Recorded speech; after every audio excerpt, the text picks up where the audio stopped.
존경스러운 과거의 믿음의 선진들의 모범을 여러 가지 예에서 살폈던 이 저자는 이제 그 과거에 있었던 우리의 눈을 현실로 와서 뜰 것을 당부하는 내용이 바로 12장입니다.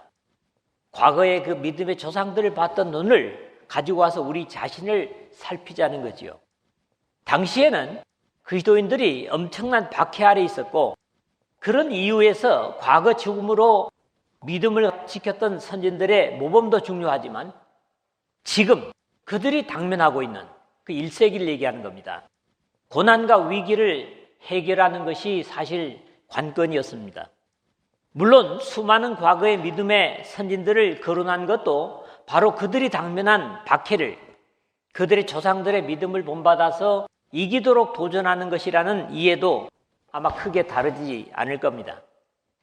어쨌든 과거의 신앙의 선진들이 믿음으로 신앙을 지켜냈을 때는 복음이 완성되기 이전이었음에도 가능했다면 예수께서 구속의 역사를 완성하시고 성령께서 오셔서 항상 임마누엘로 함께 하시는 현재야말로 유리하지 않느냐 하는 확신을 주고자 하는 겁니다.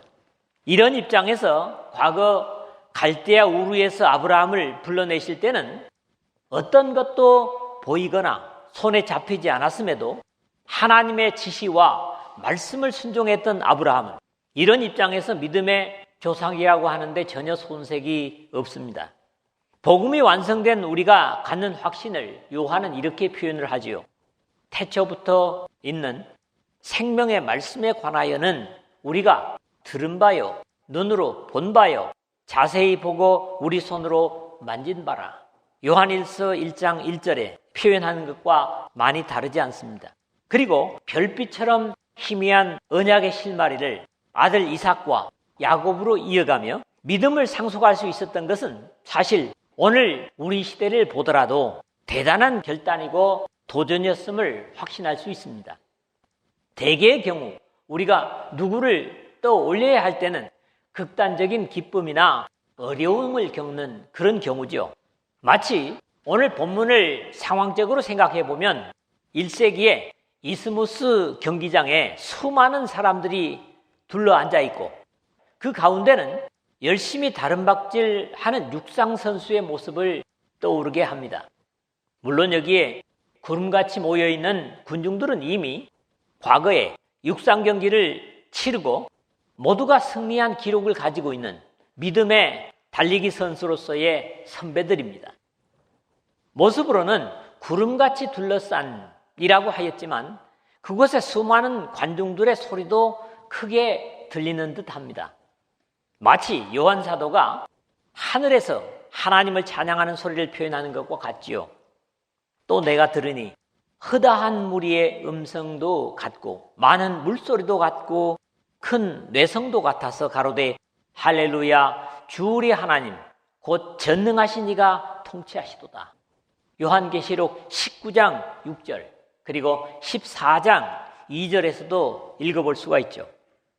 과거에는 보이지도 않고 잡히지도 않던 하나님의 언약이 예수를 통하여 이루어지고 이제는 앞을 거쳐간 수많은 믿음의 증인들로 인해서 또 함께 같은 철로 역정의 길을 가는 동료들이 지금은 많이 있다는 것 자체가 위로와 소망이 되고 감사가 되는 이유입니다. 이것이 다 예수께서 우리와 똑같은 몸으로 오셔서 사람으로서는 해결이 불가능한 영원한 형벌의 죄를 친히 수치와 고통을 당하시면서 해결하셨기 때문에 부족하기 이를 데 없는 우리들까지도 천국을 향해 달릴 수 있는 엄청난 기회를 제공받은 것입니다. 오늘도 이 말씀을 세 부분으로 나눠서 한 절씩 상고하도록 하겠습니다. 첫 번째 말씀은 1절이죠. 수를 셀 수 없는 증인들, 구름같이 둘러싼 증인들이라는 표현을 하고 있습니다. 우리는 아날로그 시대에 만들어졌던 벤허라는 영화 속에서 실감나는 전차 경주를 아직도 기억하고 있습니다. 물론 1세기를 배경으로 쓰여진 소설이지만 시저 황제까지 나와 있는 그 넓은 경기장을 가득 메운 관중들과 함께 볼 수 있죠. 오로지 승리를 위해서 전차를 끄는 말에게 채찍질을 하는 참가자들의 움직임과 때로는 편법을 써서 동료 선수의 마차를 상하게 해서 마침내 중단시키는 것을 볼 때마다 관중들은 분냄과 또는 응원으로 소리를 질러댑니다. 마치 그런 장면을 연상시키는 말씀이 오늘 우리가 읽은 첫 부분의 내용으로 보입니다. 앞에 거론했던 모든 시련과 환난을 견디고 승리한 사람들 모두가 믿음의 다름질을 하고 있는 오늘 우리의 관람자로, 응원자로 관중석에 있는 모습을 상상하게 됩니다.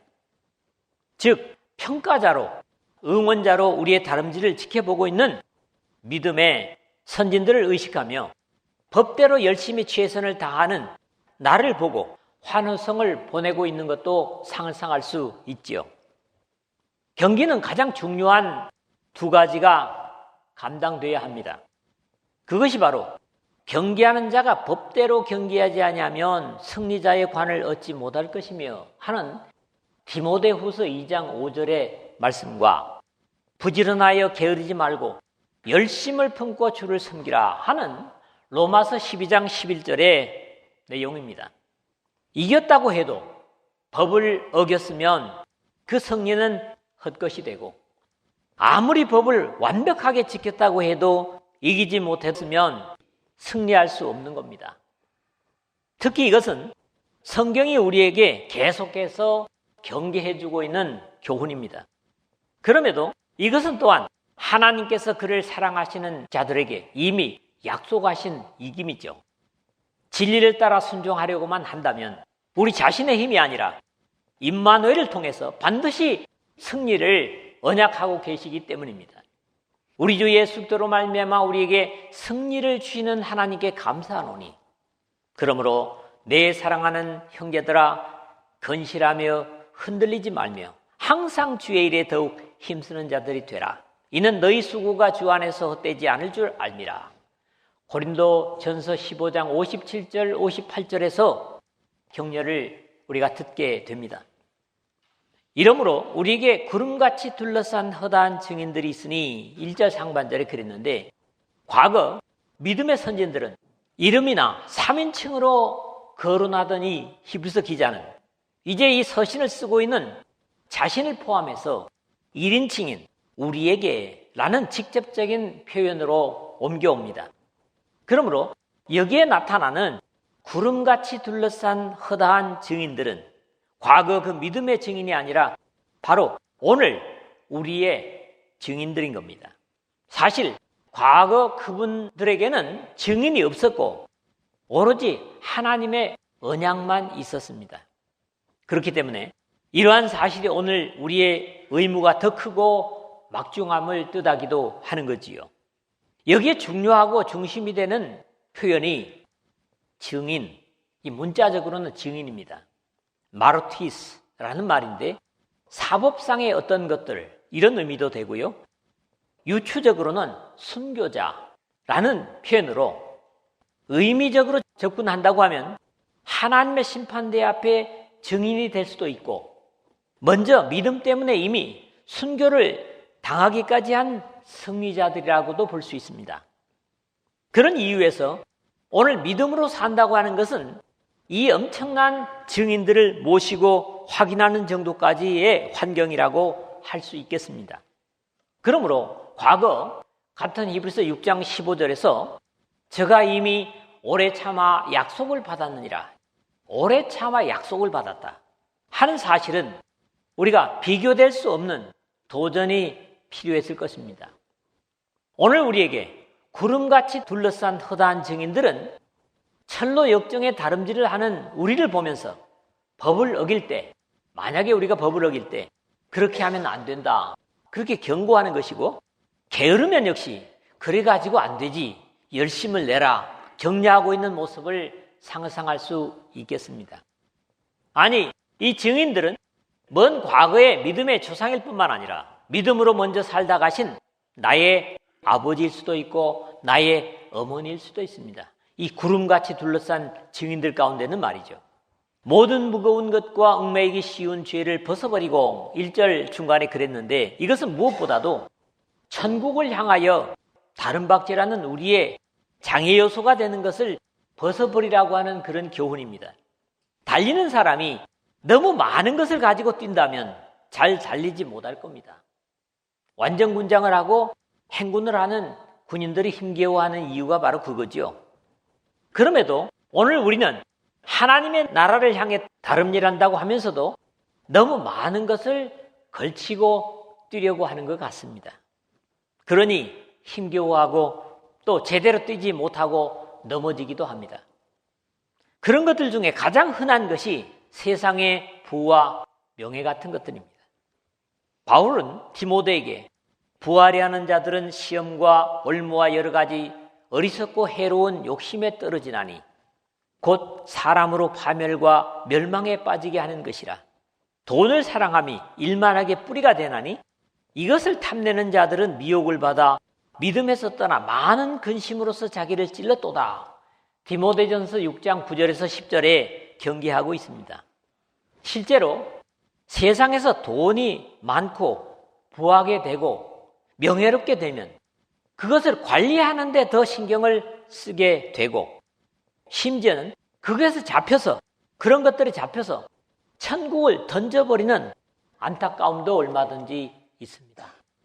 그야말로 세상에서 마치 변화산에서 베드로가 주님께 여기가 좋사오니 하는 모습이 될 수도 있다는 겁니다.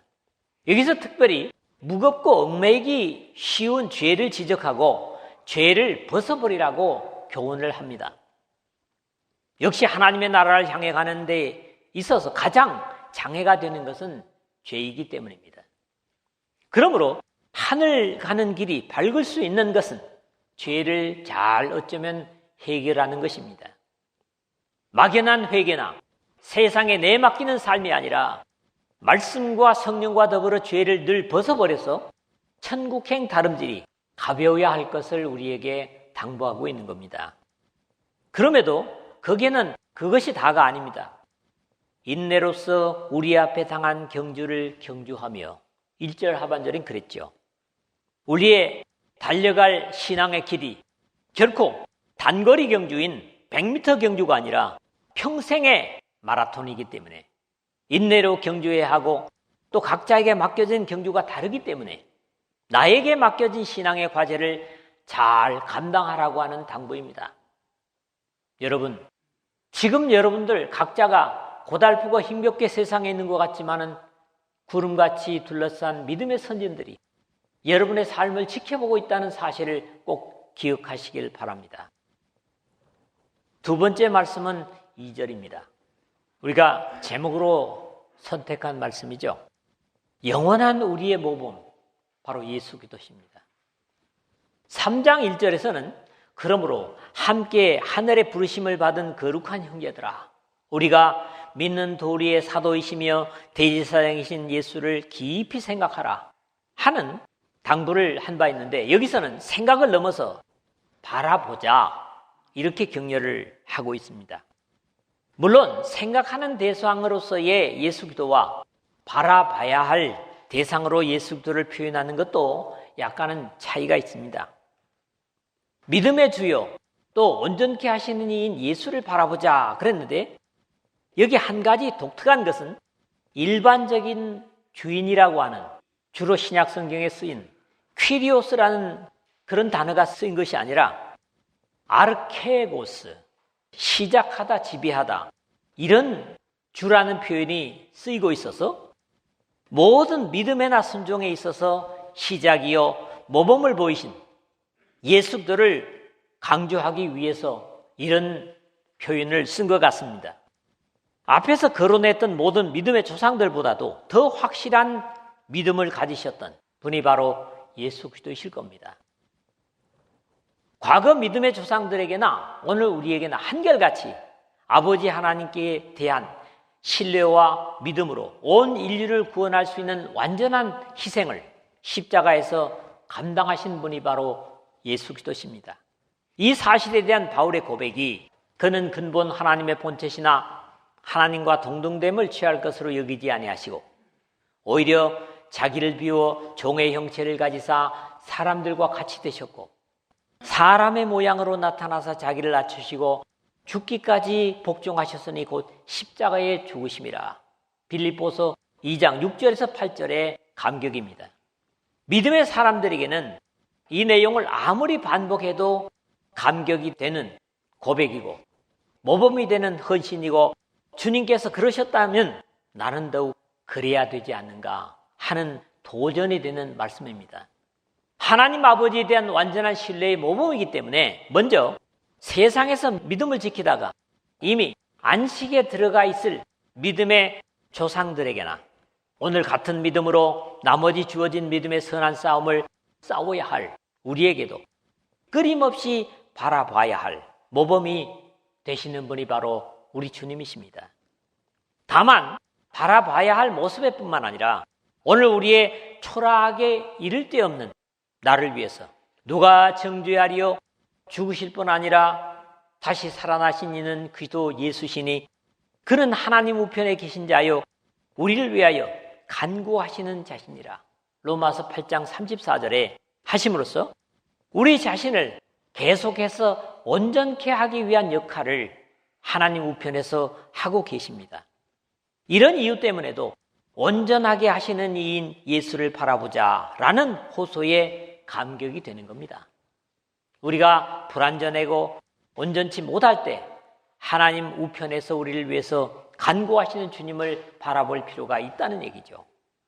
언제나 온갖 세상에 불완전하고 옳지 못한 어두운 것들에 끌려다니기 쉬운 나를, 우리를 한시 동안도 버려두지 않으시고 지키심을 감사하며 나 또한 그 주님을 늘 바라봄으로 믿음으로 이길 수 있을 겁니다.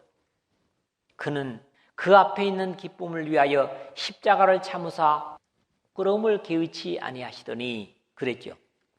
이러한 표현이 세상에 있는 우리식의 표현이시지만은 주님께서는 결코 어떤 상급을 바라고 그렇게 헌신한 게 아니라는 거지요. 그러나 우리식의 표현으로 이렇게 표현한 것이라 하는 말씀을 드리는 겁니다. 인용한 빌립보서 2장 6절에서 8절의 믿음과 순종에 합당한 것으로 보답하시는 하나님 아버지의 응답도 감사할 수밖에 없습니다. 이러므로 하나님이 그를 지극히 높여 모든 이름 위에 뛰어난 이름을 주사 하늘에 있는 자들과 땅에 있는 자들과 땅 아래에 있는 자들로 모든 무릎을 예수의 이름에 꿇게 하시고 모든 입으로 예수들을 주라 시인하여 하나님 아버지께 영광을 돌리게 하셨느니라. 빌립보서 2장 9절에서 11절에 하나님께서 순종과 겸손의 대가로 주님께 주신 귀한 영광입니다. 믿음에 있어서 일반적인 원리는 희생이 없이는 생명이 되지 못하고 잃지 않고는 얻을 수 없는 이치를 신구약 성경에서 우리는 수없이 봅니다. 모든 믿음의 모범이신 예수 그리스도의 희생의 사역에서 확실히 볼 수 있는 것이죠. 그는 그 앞에 있는 기쁨을 위하여 십자가를 참으사 상당히 모순되게 표현됩니다. 영광을 위해서 기쁨을 위하여 수치를 참았다 이런 거거든요. 그러나 예수 그리스도의 십자가의 수치와 고통이 오늘 우리에게 하심을 확신한다면 충분히 이해가 가능한 모순입니다. 이 세상에서의 수치를 견디고 하나님을 순종한 자들은 그 수치에 비교될 수 없는 다함이 없는 하늘의 영광으로 갚으시는 하나님이시기 때문입니다. 환난 받는 것이 너희에게는 우리와 함께 안식으로 갚으시는 것이 하나님의 공이시니 주 예수께서 저의 능력의 천사들과 함께 하늘로부터 불꽃 중에 나타나실 때에 데살로니가 후서 1장 7절에 주님께서 나타나실 때에 이 세상에서 받은 부끄러움에 대한 상급을 주시리라고 하는 분명한 약속을 확인하게 됩니다. 우리 주님께서 우리를 위하여 십자가에서 부끄러움을 개의치 아니하시더니 하신 것을 확인한다면 오늘 이 은혜를 누리고 있는 나도 우리도 주님을 위하여 어떤 수치도 부끄러워하지 않아야 할 것입니다. 영원한 죄로 인한 저주의 수치를 위해 대신 수치를 당하신 주님을 따르는 사람이라면 역시 믿음을 위한 수치를 마다하지 않는 것은 당연하다는 겁니다. 이러한 결과가 바로 하나님 보좌 우편에 앉으셨느니라 하신 겁니다. 우리는 이 땅에서 완전한 결과를 기대할 수 없다고 늘 제가 말해왔습니다. 그럼에도 우리 주 예수 그리스도께서 예언하신 대로 하나님 보좌 우편은 언제나 승리의 자리요 영광의 자리이면서 사람의 힘으로는 차지할 수 없는 것입니다. 그것은 먼저는 죄인들을 위해 아버지를 순종하여 죽으셨던 예수 그리스도의 자리였습니다. 그 능력이 그리스도 안에서 역사하사 죽은 자들 가운데서 다시 살리시고 하늘에서 자기의 오른편에 앉히사 에베소서 1장 20절에 그렇게 표현하고 있습니다. 그리고 그 자리는 창세전부터 하나님을 순종하는 자들을 위하여 예비된 자리였습니다. 그때에 임금이 그 오른편에 있는 자들에게 이르시되 내 아버지께 복받을 자들이여 나와 창세로부터 너희를 위하여 예비된 나라를 상속하라. 마태복음 25장 34절의 말씀이고요. 먼저는 예수께서 순종의 모범으로 하나님 보좌 우편에 앉으셨고 이제 이 세상이 끝날 때까지 같은 믿음으로 하나님을 순종한 자들을 위하여 예비된 자리인 겁니다. 하나님 우편이 말이죠. 여러분 모두가 빠짐없이 이 복된 상속의 자리를 차지할 수 있기를 주님의 이름으로 축복합니다. 세 번째는 마지막으로 3절입니다. 세 번째 우리에게 주시는 교훈은 뭐냐 하니까 주님처럼 배신과 모욕조차도 감당하라. 믿는 것 때문에 여러분을 욕한다고 할지라도 그것을 감당하라. 이런 분면이죠. 이 마지막 부분에서는 핍박과 환난 가운데 있는 그리스도인들을 격려하면서 당시로서는 말이죠. 위로하고 인류를 위해 하나님으로서 받을 수 없는 예수도에 고난당하시면서도 직접 대항하지 않으시고 아버지 하나님께 맡기셨던 우리 주님의 자세를 본삼을 것을 격려하고 있습니다. 어떤 어려움이나 고난 가운데서도 사람을 창조하신 하나님이시면서도 죄에 빠져 마귀 사탄의 수하에서 스스로 절대로 빠져나올 수 없는 하나님의 형상을 가진 사람들을 영원한 저주 아래서 구원하시려고 먼저 친히 하나님 아버지께서 계획하시고 마련하시고 예정하신 일을 이루기 위하여 사람으로서도 감당할 수 없는 조롱과 비난과 아픔을 당하신 사실을 생각한다면 오늘 내가 당하는 것은 아무것도 아니다. 우리는 그렇게 생각할 수 있고 이길 수 있을 것이라는 격려의 교훈입니다.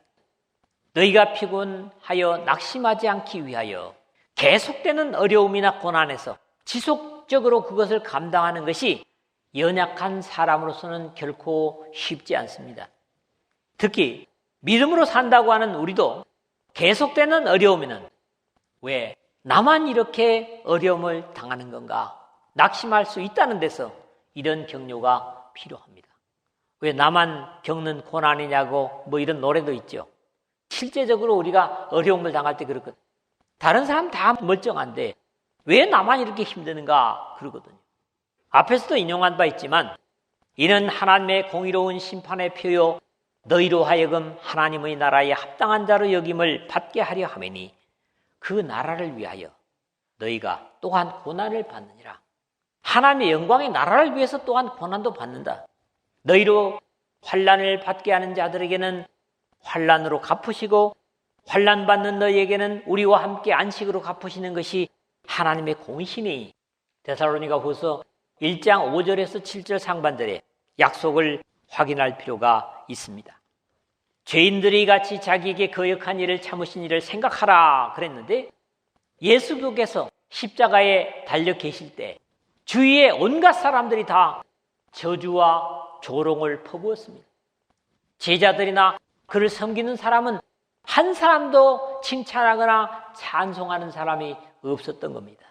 당시의 종교 지도자들은 대제사장들과 서기관들과 장로들 또 그들의 사주를 받은 군중들은 대놓고 이렇게 주님을 모욕합니다. 그가 남은 구원하였으되 자기는 구원할 수 없도다. 그가 이스라엘의 왕이로다. 지금 십자가에서 내려올지어다. 그리하면 우리가 믿겠노라. 마태복음 27장 41절 42절이지만 공간복음에 모두 기록되고 있는 조롱의 내용이죠. 심지어는 같이 십자가에 달린 행악자 중 하나는 비난하여 이르되 네가 그리스도가 아니냐? 너와 우리를 구원하라. 누가복음 23장 39절에 비웃고 있고, 또 지나가는 자들은 자기 머리를 흔들며 예수를 모욕하여 이르되 아하! 성전을 헐고 사흘에 짓는다는 자여, 네가 너를 구원하여 십자가에서 내려오라. 마가복음 15장 29절에서 30절, 그리고 마태복음에나 같은 기록을 우리에게 주고 있습니다. 십자가에 함께 달린 공중에서부터 땅 위의 모든 사람들이 다 저주하고 조롱하는 소리를 주님께 퍼붓습니다. 이렇게 모든 종류의 사람들로부터 조롱을 당하신 것에도 분명한 의미가 있는 것은, 역으로 말하면 예수께서는 모든 종류의 사람들을 구원하려고 오셨기 때문입니다. 이런 이치에서 믿음으로만 응답한다면 예수도의 십자가 희생의 은혜에서 제외될 사람은 아무도 이 역사 속에 없다는 겁니다. 얼마나 감사합니까? 말씀을 맺겠습니다. 우리의 믿음이 아무리 어렵다고 해도 우리보다도 더 큰 어려움을 이기고 오늘 믿음으로 다름질하는 나를 응원하는 사람들은 구름같이 많습니다. 그들은 내가 나태해질 때 꾸짖으며 힘겨워할 때 격려하며 응원하고 있습니다. 이렇게 무수한 응원자들이 있지만 우리가 극단적으로 힘겹고 어려울 때 바라봐야 하는 분은 우리가 당하는 수치와 고난에 비교될 수 없는 조롱과 고난을 나를 위해서 참으심으로 영광의 보좌 우편에 지금도 나를 온전하게 하기 위해서 중보하고 계신 예수 그리스도를 바라보는 겁니다. 힘겹습니까? 어렵습니까? 고난당하는 예수, 영광을 입은 예수를 바라보십시오. 오늘날의 좌절과 절망을 능히 감당하기 위해 이렇게 당하지 않으셔도 될 온갖 비난과 조롱에도 참으신 우리 주님을 생각하고 본받을 필요가 있습니다. 주님은 하나님이시면서도 사람들로부터 온갖 비난과 수치를 당했다면 나는 그보다 더한 것을 당해도 싸다. 그런 우리의 자세가 된다면 그 수치는 결코 수치가 되지 않을 것입니다.